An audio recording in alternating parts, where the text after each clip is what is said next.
Hello and welcome to One on One. I am Cyril Stober. My guest today is a man who has packed in a lot in the private sector and at some point veered into politics. A professional in banking and finance with a wealth of experience in corporate governance. Shuaibu Idris was born in Dogondawa, Birnungwari local government of Kaduna State. A 1985 graduate of accountancy of Bayero University, Kano, he began his career with the Kaduna State Board of Internal Revenue as Inspector of Taxes in 1986 and later joined Chase Merchant Bank Nigeria PLC as analyst. In 1992, he left for a master's degree in banking and finance at the University of Wales in the United Kingdom. In 1993, he returned to Chase Merchant as head of Financial Advisory Services team. 1996 saw him in Lakeside Investment Limited as Deputy Chief Executive Officer. 1998 Managing Consultant, Timeline Consult Limited, and 2000 as Assistant General Manager Public Sector and Northern Operations of Liberty Bank PLC. 2002 saw him at Dangote Group as Group General Manager Human Resources, Administration, Corporate Affairs and Environment.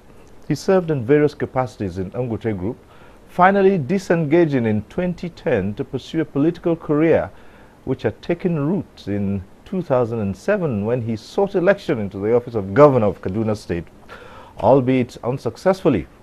Once again, let's welcome Shuaibu Idris. Welcome to One on One. Thank you very much, sir. Now, you have been a very busy man because I look at your resume here and I see so much that you've packed in.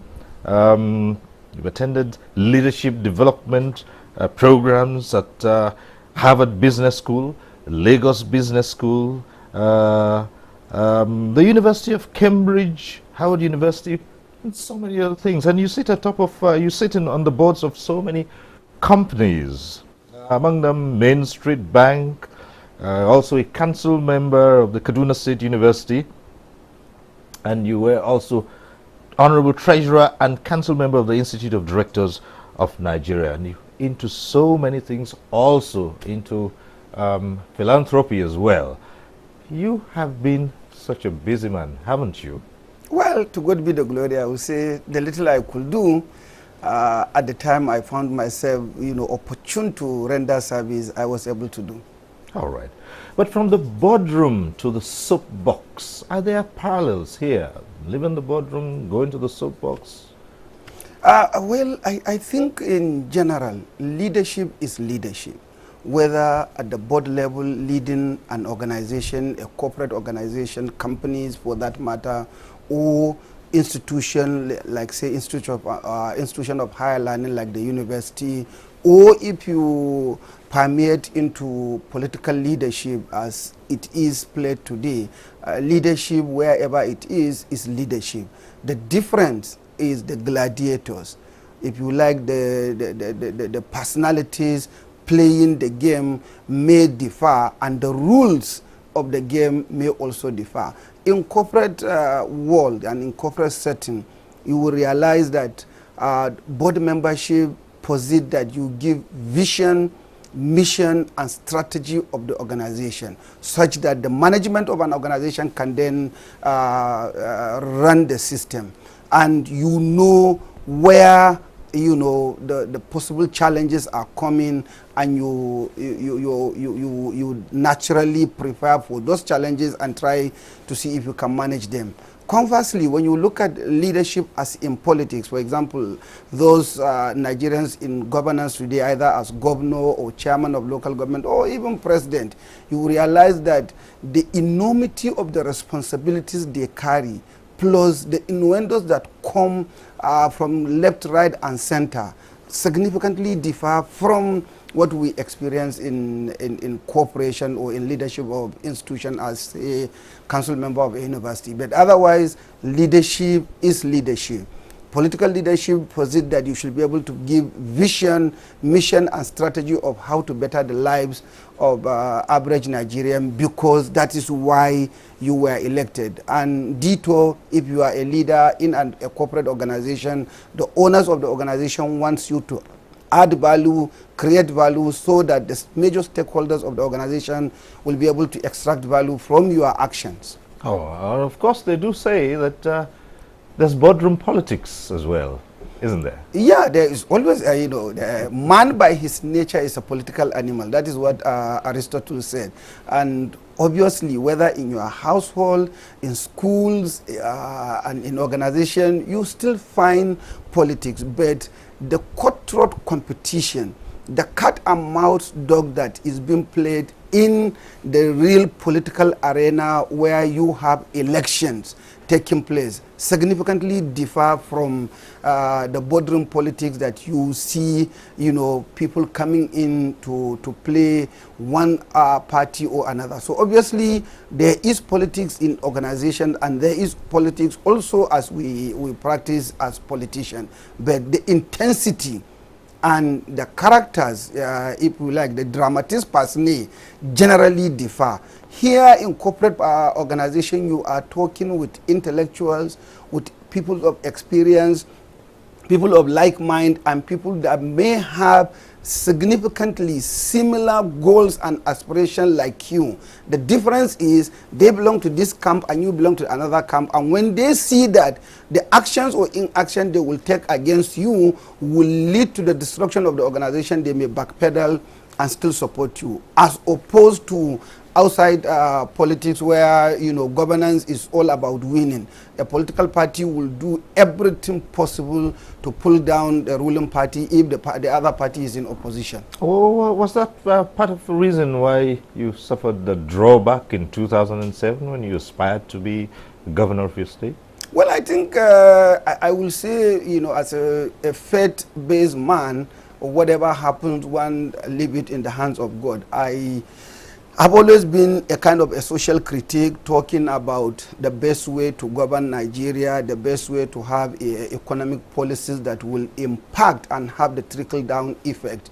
And based on my talk, a number of people said, if you think you can, why don't you offer yourself? And I decided to venture, but I was coming, number one, completely out of the system and venturing into a very, very high office.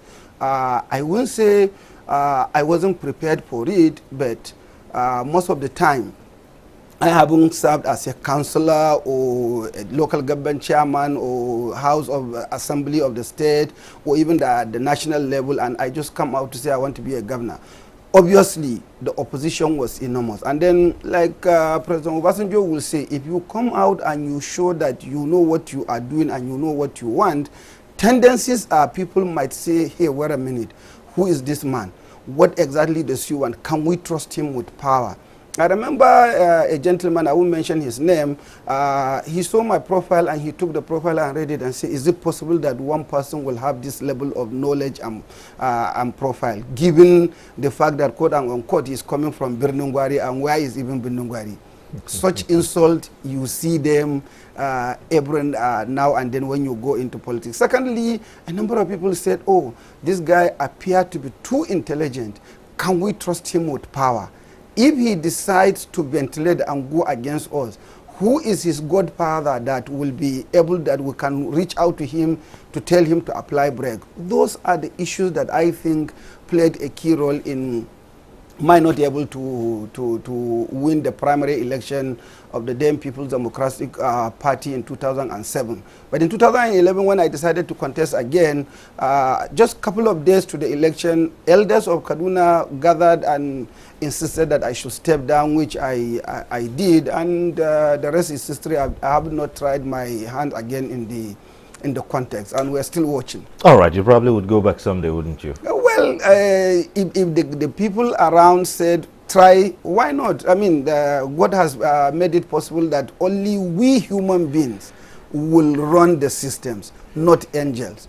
And if sane people refuse to go into politics and stay as gladiators by the side, you know, then we will leave the stage with either rascals or half-baked people running the system for us, and you know what that will mean. If you have an amateur driver riding you, giving you a ride in a car, you better fasten your seatbelt well. All right. Yeah. Okay, we'll return to all that at some point in time on this program. But let's go back to your primary constituency, which is banking and finance. And at this point, let me start by asking you on a general outlook. How would you assess the nation's economic health today? Are we in a recession? I think by any standard, we are in a recession. Unfortunately, there is no any other, phrase to use to describe the state of the Nigerian economy today. As economics say, when there are, no growth or lower growth in successive 2 quarters, say quarter 1, quarter 2, then obviously you say the economy is in a recession. What we are likely even going to face is not a slow growth, but probably a negative growth. The statistics, we are gathering today is showing we might experience a negative growth by the end of the 3rd quarter, if not the 4th quarter. And obviously that will mean we are in a recession. So how do we place this side by side with growth, little or no growth, or as you now fear, negative growth and financial stability? The two incidentally go hand in hand. Systems we are operating are interwoven. The financial system, the property business, the commodity market, plus the financial system in general, they are interwoven. It's like system of a human being. If you have headache, tendencies are you will get weakness of the body and what have you. If you have fever, it affects other parts of your body. So the moment an economy has a challenge in any of these major sectors, tendencies are you will have financial challenges like financial crisis. Commodity price coming down, that's what we are facing today. Our major commodity being oil was priced some 16 months ago at $115 per barrel. Today is $47. Obviously, the banks would have lent money to oil producing or marketing companies. Because they lent money at the time when oil was priced at $115 per barrel, now it's $47. The companies they extended loans to will be suffering some illiquidity. They may not be able to pay the debt they took from the banks. That could inhibit the quality of the bank asset and the ability of the banks to also, perform the major function of financial intermediation.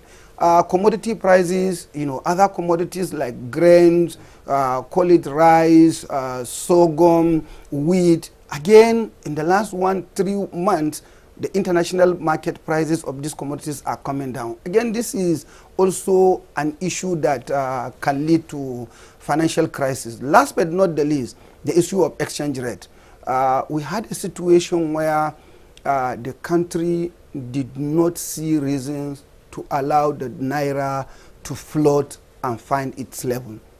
For more than 12 months, we held on to a certain rate of a naira, and on a particular day, the central bank decided to devalue the naira from about 199 naira to 285 naira. On that particular day, Cyril, corporate Nigeria, companies operating in Nigeria lost 347 billion naira. On one particular day, by just that action of devaluation, corporate Nigeria lost that much. It's interesting you refer to it as devaluation, because this was highly contested matter, and everyone said it is not a devaluation, the naira has not been devalued. So now we're thinking, what actually was done? You see, the English, just semantics? the English language. Thank you for giving me that word. The English language is a bit of a silly language. You know, you can reduce value of a currency, and you can call it devaluation. You can call it, you know, allowing the currency to find its value. The fact remains, yesterday I could go to Central Bank and pick $1 at 199 naira. The following morning, I can't go to Central Bank and find $1 at 199 naira. I can only buy it at 285 naira. Value has changed. Value has reduced. You can call it devaluation. You can call it adjustment, or whatever name you want to call it. The fact remains, you know, your 199 naira will not be able to give you $1. What will be able to buy you $1 is 285 naira. You want to call it adjustment, you want to call it reduction in price, you want to call it depreciation, devaluation or depreciation of the value of the naira. I think your guess is as good as mine, but I will call a spade a spade. There was a devaluation, and that is a fact. And incidentally, I vehemently opposed the devaluation. And I was one of the proponent of follow the thinking of our president, because I didn't see any value in the devaluation of our currency. But be that as it may, it has happened, and this is where we are. You'd rather have a maintaining, you'd rather have us maintaining a rate just by fiat? No, you see, it's no question of maintaining a rate just by fiat. There's nothing wrong in having a dual exchange rate. I mean, this country, I was up and about as a professional during the late Abacha's regime. We had a regime of 22 naira and a regime of 80 naira. It was draconially followed to the latter. Certain aspects of goods and services were valued at 22 naira, and there was, you know, discipline in following that. To say that government cannot enforce that is to admit a failure. So there could have been a segregation of certain items of value needs to be priced at appropriately, so that the masses of the people can get something a little better. But if we do a generalized kind of, where are we heading to? And Cyril, let me tell you, anybody who is a student of economics will tell you that in Egypt, within a spectrum of 18 months, there was almost 3 devaluations. The same circumstances we found ourselves.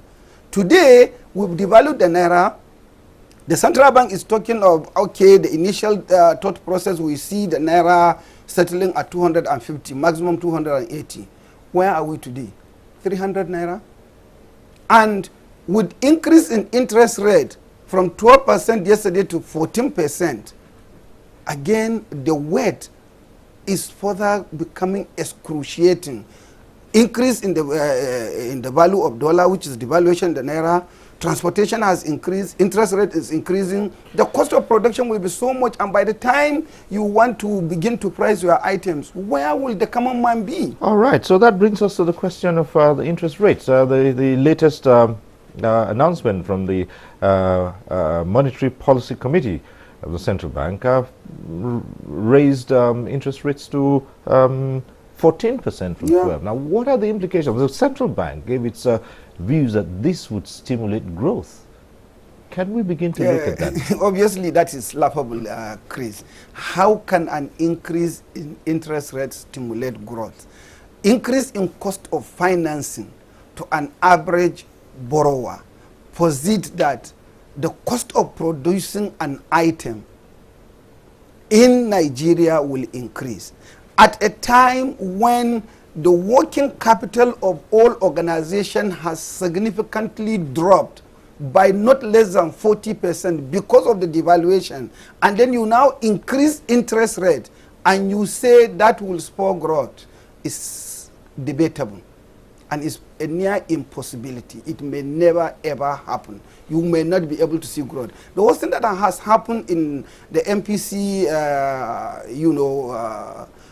decision of yesterday was, number one, inflation is somewhere around 16.5%. Ordinarily, interest rate is supposed to be at a premium over and above interest rates, inflation, which is what we mean. People saving their money will be able to save money sufficient enough to get a value at the end of it. If you have a crunch, what's there to save? Obviously, no matter how much crunchy a person is, there are still a few that might be able to save. Mark you, the fingers are not equal. Today, are you telling me that, say, the GSM service operators are not making money? Are you telling me that farmers that farm maize that historically was being sold at 6,000 naira, 7,000 naira, today is 15,000 naira, are they not going to make some money to save? There are still gladiators in the economy that can save money, notwithstanding the crunch. Okay. But the CBN says that this new interest rate is likely to drive down inflation. What I'm telling you is the new interest rate will never be able to drive down inflation. If anything, it will not encourage people to save. There will be flight to safety. Capital will flight to other instruments that people can hold, maybe stocks, maybe commodities, maybe gold, maybe other forms of investment. But certainly there might not be enormous amount of money being pumped into the Nigerian banking system by way of savings. Why will I save 1 naira to get 14 naira when I know that in the next 3 months that 1 naira I will not be able to buy me what it can buy today? And even if I add the 14% interest rate, I still will not be able to buy the same item because inflation is 16%. This is the challenge we are having. You know, we all thought the Monetary Policy Committee would have left either the rate where it was, or if it was going to take an action to increase it, it should have increased it to be either in parity with inflation or slightly ahead of inflation. But you didn't leave it where it was, you didn't go ahead of inflation, and you just, what have we done? Shoaib Idris, there's been this raging argument, and I'll just put it in simple terms. It's growth versus stability. Which is more critical? Personally, I would recommend we go for growth. Because why? In economic parlance, we have this axiom that we said ceteris paribus, meaning all things being equal. But anybody who is in his right senses know that there's no time when and where all things will be equal. So what is stability? Stability cannot and will never be stability as the word stability if there is no growth. We have an economy where, Cyril, we have close to about 25 million Nigerian graduates looking for jobs. Now, do we want to maintain this stability that we don't have jobs to offer our teeming youths? Or do we want to spur growth so that job opportunities can be created and the teeming youth will get employment? I mean, obviously, if my axiom is anything to go by, I will forgo stability, I will go for growth anytime, any day. Because in growth, I can manage the unstable parameters in the economy to get certain actions and inaction that can moderate the instability. But I'll go for growth with a management of the unstable factors. All right, let's look at some of the distortions to the entire fabric of the economy for now. How would you describe the state of banking today?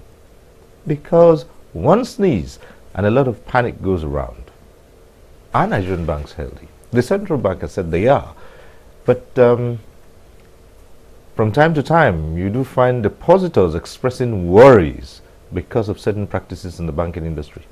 Well, you see, Cyril, no regulator will come and declare the environment where it is regulating to say this environment is not safe. Will the Nigerian police ever tell you Nigeria is not safe? I mean, certainly no. So we do not, and I repeat, we do not expect any central banker to come and say the Nigerian banks are not safe. I mean, if we are to take an example to drive this point home, about a month ago, the central bank went into Skybank, one of the banks. It's public knowledge, so I'm sorry I will have to mention names here because it's a public knowledge. And they removed the management of the bank. Few directors were changed, and central bank came and said this bank is healthy and is good. Just last week, central bank came out to say we have given money to this bank. Now, who do I believe? Your statement 1 month ago that this bank is healthy, or your statement of yesterday that I have given them money? The point I'm trying to make is there are challenges. And one of the best things that can happen to us is to admit our challenges and then come out to say, these are the challenges and these are the steps we are taking to address these challenges.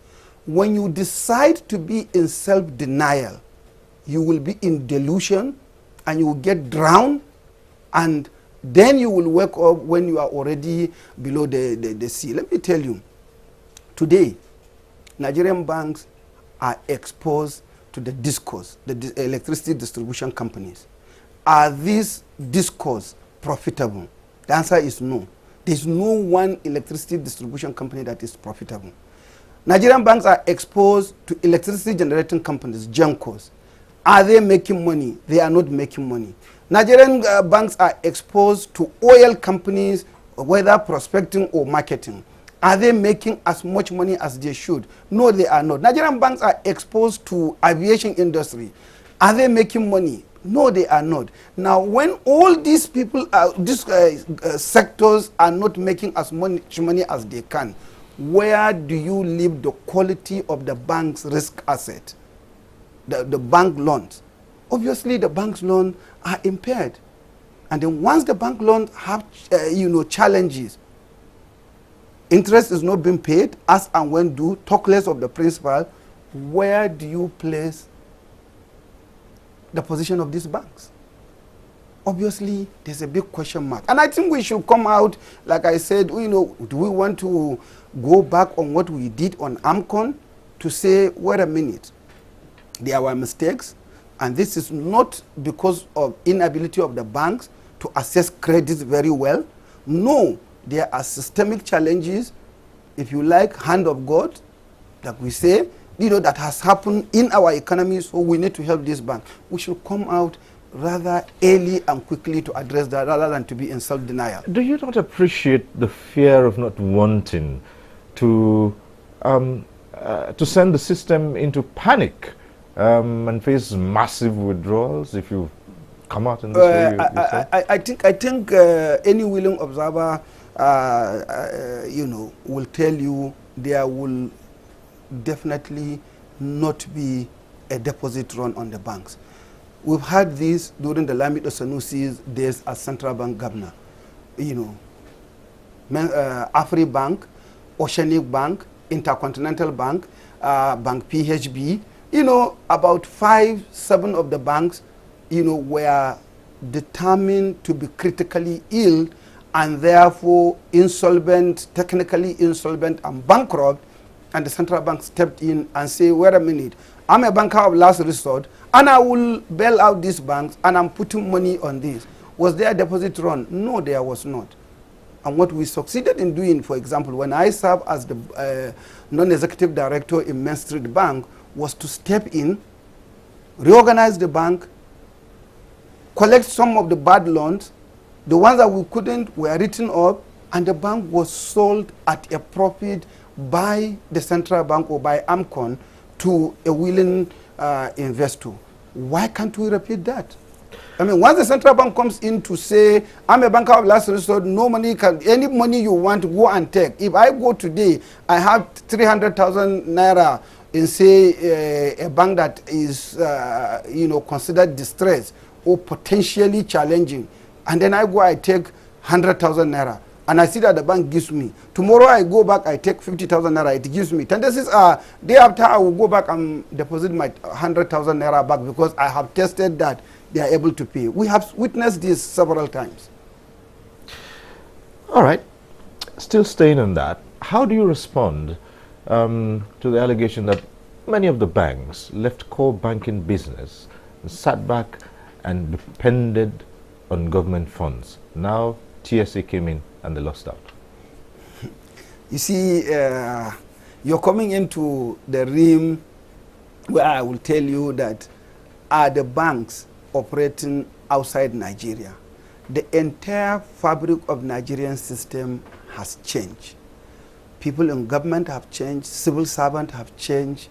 Everybody has changed. So why should we look at, the banks as possibly an exception to the general rule?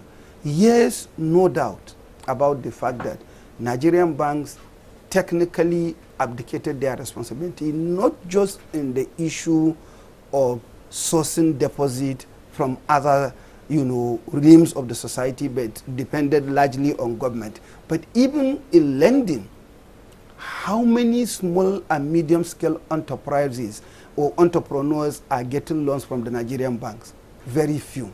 So lending, they are not doing the core lending function. They concentrate on trading, which is not giving us the opportunity to create or generate employment opportunities.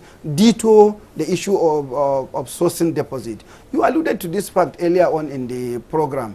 A country where close to about 60–70% of the population are living below poverty line. Where do you get deposit? Obviously, the only possible way to get deposit is from where? From government.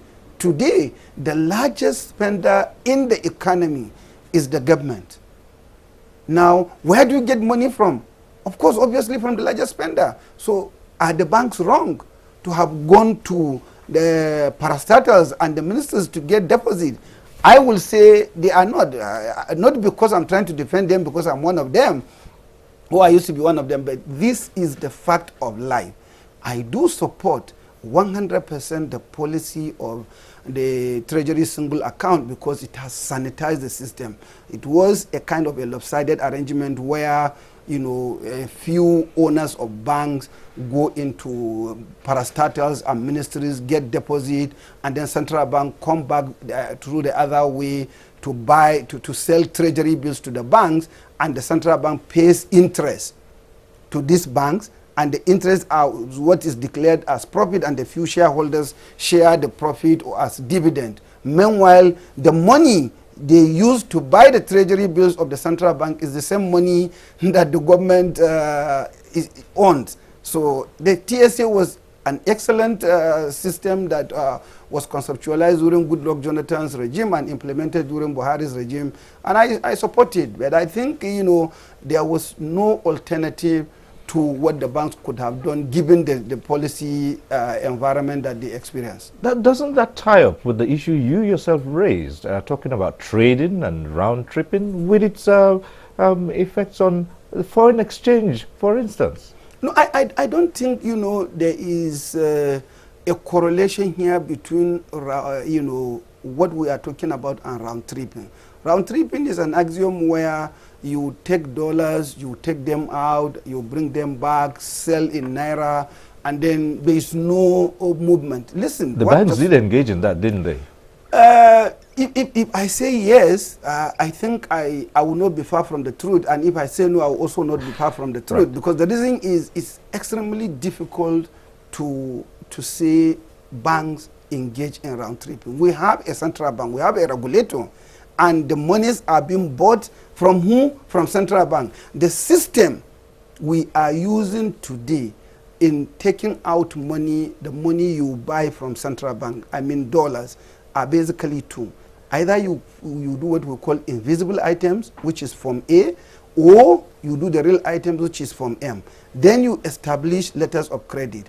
In this day and age, where at the touch of a button, you will know the price of an item from whatever location you are buying, and there is letter of credit that are established to import the items, why will there be round tripping? You know, people allude to round tripping, and I find it a little difficult to believe that any massive scale of round tripping is taking place if and only if the central bank is living to its responsibility of policing the system. And then I'm selling money to you, and I want you to tell me what you are using the money for. Are you remitting dividends? If you are remitting dividend, which company declared the dividend? Are you importing wheat? Are you importing cement? Are you importing plant and machinery? Are you importing concentrate?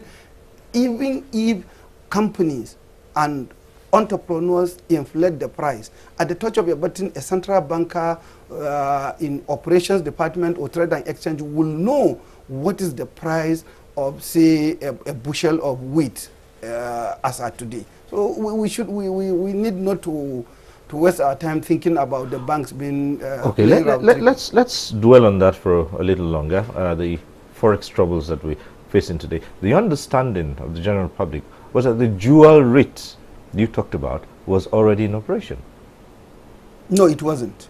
No, it wasn't. There was no dual rate. There was only one single market, and the central bank was selling money to those that they said this is a valid transaction. And then the recent reforms came up. Then recent reform came up, and the unfortunate thing is, for the first time, Cyril, we had a situation where a central bank came out to say, I will have dual exchange rate, and give me 1-2 weeks, I will bring out the guidelines. It was a misnomer.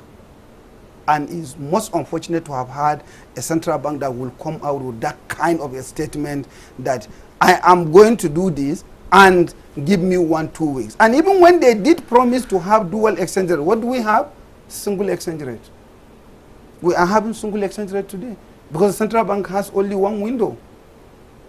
And that window is today 300 and something naira to a dollar. Now, there's difficulty in accessing foreign exchange for those who certainly require it, and this has led to some distortions and some further, chain reactions in the economy. How do you get your foreign exchange?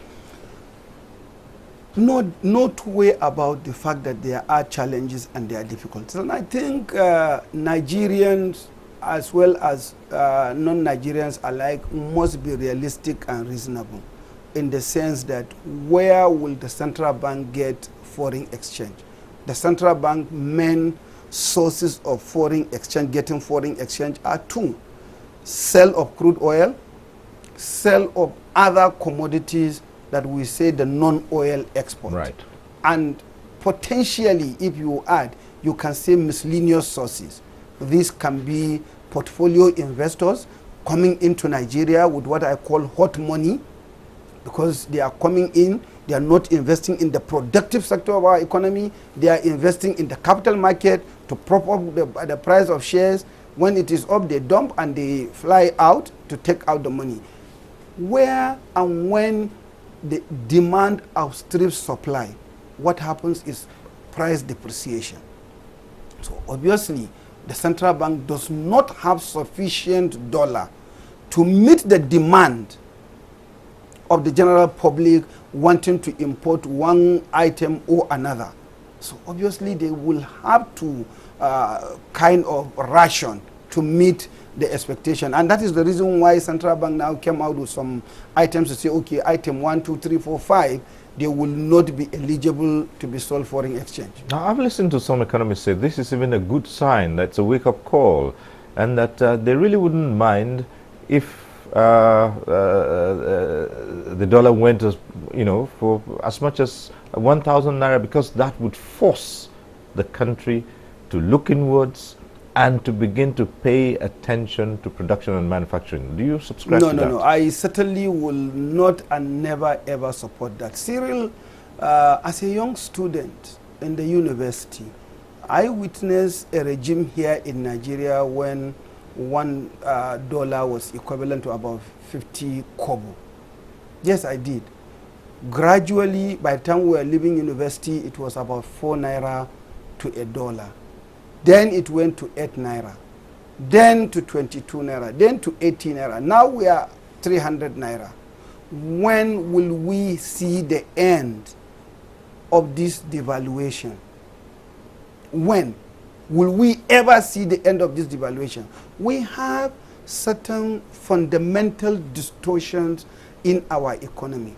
The moment you tend to think that higher prices or higher value of dollar to naira will dissuade people from importing items, believe me sincerely, you have missed the point. Exchange rate is supposed to spur you to export goods and services outside. If exchange rate is going to make you, to prevent you from importing items, you work harder to make the money. Cyril, we were all already in employment when a brand new Peugeot 504 was being sold at 7,000 naira, 14,000 naira. When we less or much less. Yeah, and by the time we did the devaluation, jack it up to 22 naira. Wow, everybody said 50,000 naira. Who will ever buy? Today, how much is a Peugeot? 7 million naira. Are people not buying? So it will be a little suicidal to think that you continue to devalue your currency because you want to punish the Nigerians. And in any case, you've got to realize that necessity makes you to do certain things. If we don't have the items in Nigeria, why wouldn't I go and buy the foreign manufactured and make sure that even if the dollar is 500 naira, I will have to make sure that I go and buy and find the naira to buy the dollar. This is exactly what is happening. If there are local alternatives, then make the foreign goods a little higher, and then that could force people to consider the alternative. But where there is no alternative, why be so a little hard on people? Well, the fact is that there's very little production going on, which of course reflects on the level of export, non-oil exports. Even the oil export revenue from those have gone down, and yet you expect manufacturing to grow. Now we have companies that are groaning that they require the foreign exchange content of their operations to be able to remain in business and produce, and they cannot access. In a situation like this, how do you stimulate manufacturing? No, I without necessarily sounding an advocate of what the central bank is doing or defending the central bank, I think the central bank has done reasonably well in terms of coming to the aid of quite a number of manufacturers. Prior to the, if you like, the adjustment of the value, since you appear not to like the devaluation, prior to the adjustment of the value of the naira, there was a bit of a strangulation, and it was you need to be with certain form of people before you get dollars to import items. But with the adjustment of the value of the naira, I think it is now free for all. Yesterday I was in Lagos with a company, and I was just asking the company, how do you get dollar to import your spare parts and the raw materials? No, once you are able to pay the price, which is about 300 naira to $1 now, you get it. So there is some level of improvement. And mark you, this country has suffered and is still suffering from two major challenges. Number one, the challenge of the price of crude oil. Number two, the challenge of the quantity of crude oil we are exporting. We used to export an average of 2.2 million barrels per day. Today, we are down to between 1 million to 1.4 million. Some days we are just exporting 900,000 barrels. Now, instead of $113, we are selling at $47, at most $50. Now, where will the dollars come from?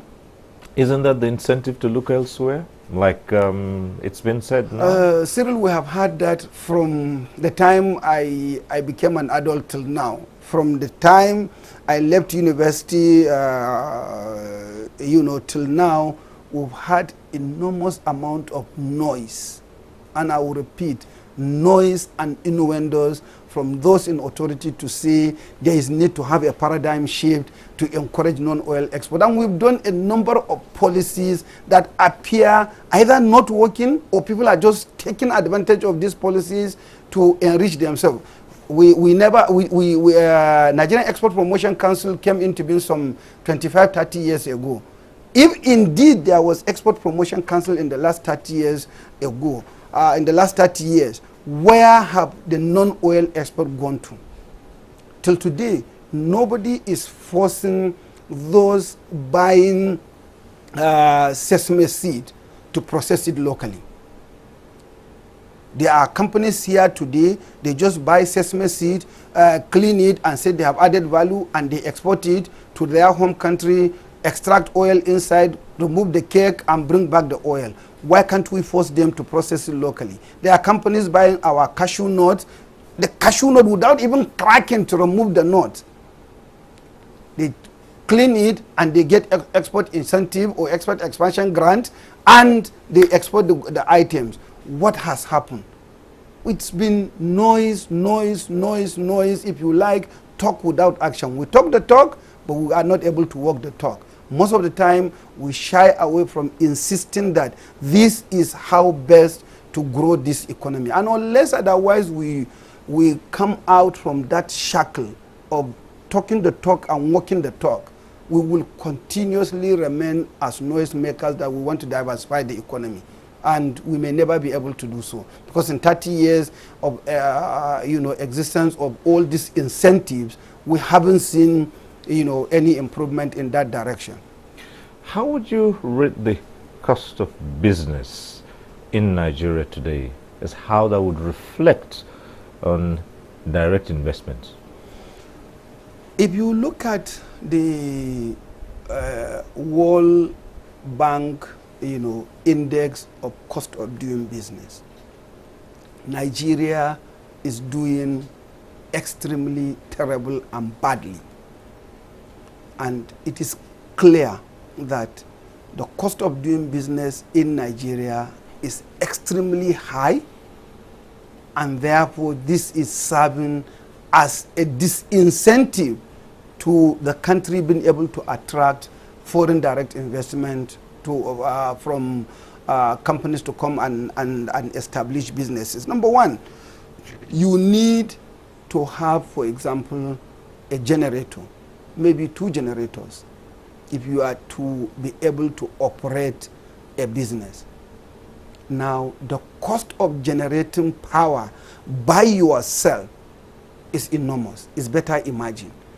Now, if it were even just you will be able to put the generators and get the diesel at whatever cost, maybe even be better. But you will put up the generators, you may not even get the diesel. 3 months ago, a liter of diesel was 150 naira to a liter. Today, the last I bought diesel was 202 naira per liter. I mean, if you have to generate electricity using diesel, from the cost of transporting the diesel from wherever you are buying it to your location, to the pilferage that will happen or adulteration that will happen by the drivers, you better imagine the cost in that. Now, I was with a company that I'm consulting for producing ceramic tiles in Ogun State, Agbara Estate precisely. There is a gas pipeline by Shell that follows to that level, and because of the Avengers, the Niger Delta militant action, the gas pipelines has been blown, and therefore the company has been shut down, not in operation for more than 3 months now. Now, you have to pay salaries. you have no gas to power, again, where do you go from here? I can go on and on. You need to produce water for yourself. You need to provide security for yourself. You need to see the road. It's a distance that could have taken me 15, 20 minutes. But because the road is terrible, it took me about an hour to get to the location. Yesterday, only yesterday, like I told you, I was in a factory in Apapa. I stood in one location for 1 hour simply because a truck has crossed, and there is a factory on this side, there is a factory on this side in Tinkan Island. It took me 1 hour. Now I can go on and on because we are inside and we put our short knicker and short sleeve shirt and go in to see. And well, it's enormous. I'm sure the challenges are enormous, but yeah. Surely there is a way out of this. And what would be your suggestions on how we can, in the short term and in the long term? And in all of this, there's something that's always been said over and over again, the place of corruption in the system. I laugh because when you talk about corruption, tendencies are people tend to look at it from slightly different angle. Number one, I feel very strongly that we are on the right track. It is good we have a gentleman in the president of Muhammadu Buhari who is clean, reasonably untainted and resolute in his idea and desire to fight corruption. But let's call a spade a spade. A lot of people think the corruption fight is tainted or is tilted to one side, only members of a particular political party. But be that as it may, who were in government, they were those from that party. So therefore, they have to dance to the music. However, do you just fight corruption by picking people, locking them up, collecting money from them, or making them to refund the money? Maybe yes, it's a good lesson, but have we started in earnest to look at what renowned Bishop Cook has said yesterday or day before yesterday, that we are fighting the symptoms of corruption, not the source of the disease? What do I mean? You catch a thief, you lock him up. Have we dissected, studied to know why is that person, why did he decide to be a thief? And what do we need to do to begin to produce a crop of Nigerians that could be a little ethical, a little sane, a little, honest? I see a reason and a situation why President Buhari needs to look at the institutions that we have, to strengthen them, and to begin to do either a moral reorientation, a moral restructuring. We need to use maybe NOAA, the orientation agency. We need to use, stations like yours to begin to advocate, the right ways, the right things to do. What he did with why. If we all remember when he launched the war against indiscipline, and then we were having quite a number of television adverts, how to join the queue, how to respect others, how to do this. I haven't seen that, and we are 1 year already into his presidency. 1/4 of his tenure, of his first tenure, is gone, and those bedrocks have not been laid yet. All right, it's amazing that time has just run out on this program, but I must quickly chip this in before we let you go. You are into so many things, and you floated a non-governmental organization as well, I do believe, and care organization, public enlightenment, which aims at raising awareness on breast cancer. What's your interest in that? Number one, I was part of a team of like minds led by Professor Osato Osaigi, the renowned gynecologist, who leads the team. And we decided to look at women because they are our mothers, because they are our wives, they are our sisters, and what have you. And one of the major scourge that women face is breast cancer. I lost an auntie, my father's younger sister, through breast cancer. Then in the village, we didn't even know, what cancer was. We say chiwandaji, meaning this is an unknown ailment, kind of. And so when an opportunity came with a lady, Mrs. Anozie, came up and said, can we team up together? I said, why not? And then we funded, we put in money. I remember buying the first bed for this breast examination, you know, that any lady, and we were able to put in together, and you know, the organization is where it is today. We are a member associated with the American Cancer Society and others. But beyond that, there are other smaller, you know, if you like, corporate social responsibility given back to the society one has done. Just recently, I donated block of 4 blocks of houses worth about 50 million naira to Kaduna State government as part of my contribution to see what the state can do for better. All right. So you do believe in investing in the people. Back in the society. Right. Shuaibu Idris, it's been interesting talking to you. There's so many other things we'd love to go to talk about, but we expect that we'll ask you to come again so we can explore other avenues. For now, I would like to say a big thank you to you for coming on One-on-One. Thank you very much, and I thank you for having me. I appreciate you. All right. And that's our program today. We thank you for watching. Next week, we'll reach you again on One-on-One. I am Cyril Stober. Bye for now.